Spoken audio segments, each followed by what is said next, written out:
Hi, this is Dave from Motales, and I'm here to talk about Chrysler dealers, and in particular, the 5-star dealer program. And the idea behind this was that they would be able to fix the problems that they had with dealerships because Chrysler had been around. If you include Maxwell, and you really should because Maxwell dealers became Chrysler dealers, since 1904. Dodge dealers started signing up around 1914. And then you've got the AMC dealers, are a whole nother story that Chrysler inherited those as well. And AMC was Hudson and Nash combined, so they date back quite a ways. So Chrysler realized that now that the cars had surprisingly high quality, and they really don't get the credit for how good the cars were. They had some problems, but generally they were very good, except that the dealerships started to fail them. And in some cases, this was dealers being cheap with training or cheap with materials, or having people at the dealerships who thought that they had seen it all and knew better. And so you had a lot of mechanics who would do things like ignore the technical service bulletins. So you'd get a problem, and I had this happen to myself with a few different things.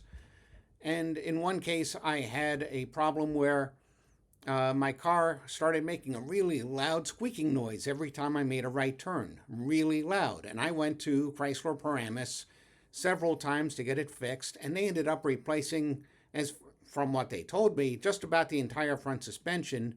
And they put it up on the lift, and they showed me all the new parts, and they said they had fixed it, and I drove it out, and it went squeak, squeak immediately, and I had to drive it back in. That I found out later by doing it myself, by buying the technical service bulletin book, buying a torque wrench, and then torquing one bolt exactly a quarter of a turn, I solved it. So Chrysler realized that the sales process and the service process were both pretty bad for many customers, just as they are today. In fact, today, according to the surveys at least, they're probably worse. So the 5-star program was their answer, and it basically took what they had learned from changing their organizational culture and their engineering methods and tried to apply it to dealers who, again, independently owned and operated, not under real company control. So it had to be a voluntary program. And the way that they did it was that they would give you rewards, like you could get 5 stars on your sign.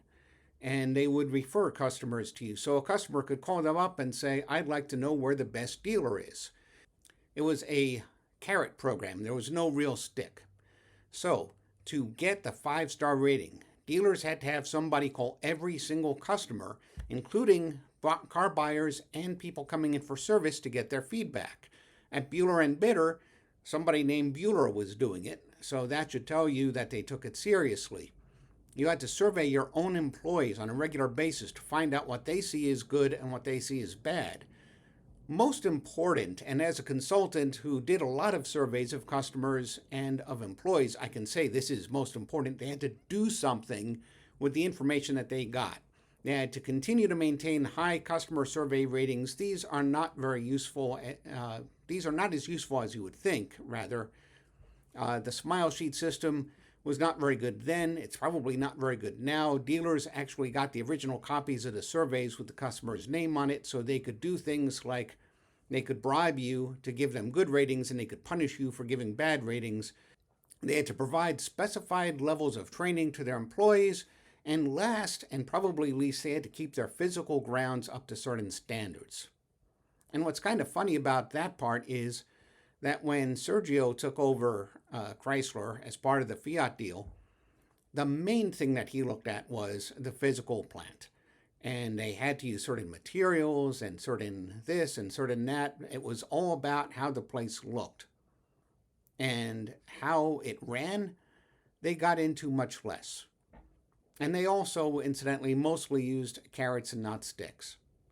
So in theory, this 5-star program was a great idea and should have been very powerful. And the dealers who took it seriously, like Bueller, they did very well from it. And I was told by the manager over at Bueller and Bitter that they learned quite a lot from calling up the customers. They discovered things that they hadn't known, and they could do a better job.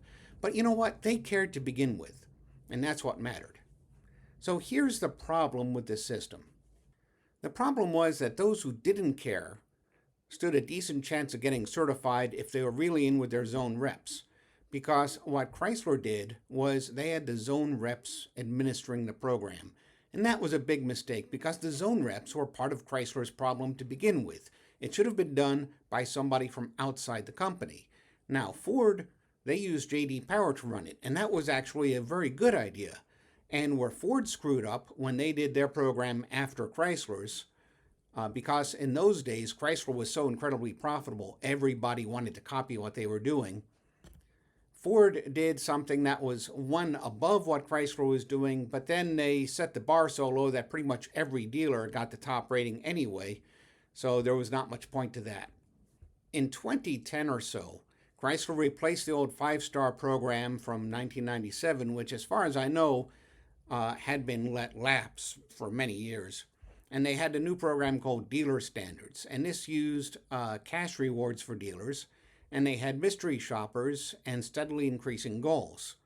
And this was operated by a company owned by the Swiss SGS Group, which also did the same basic thing for Fiat, and BMW and Toyota and Volkswagen were all customers of this organization. So in theory, that should have worked out very well. Dealerships were rated on customer relations and facilities, but sales volume was still a major factor, and so probably it did very little to really help. So what we really need today is something like the 5-star program that's done by an outside organization and really leaves out sales volume, because that's not relevant to a dealership experience. Because if you make sales volume the number one, then the high pressure, high volume dealerships that are the least quality experience, or the ones that are in the busiest areas, will rise to the top of the list. And that's not really what this is about. This is about improving the customer experience. And based on survey results these days, that's something that Chrysler, Dodge, Ram, and Jeep really, really need to do. Now, I could talk about other things like separating them out again and not having Chrysler, Jeep, Dodge, and Ram all in the same showroom, but that's a story for another day. By the way, I might add that this story that I just told you about, the 5-star program, was the cover story in Quality Digest back in the 90s.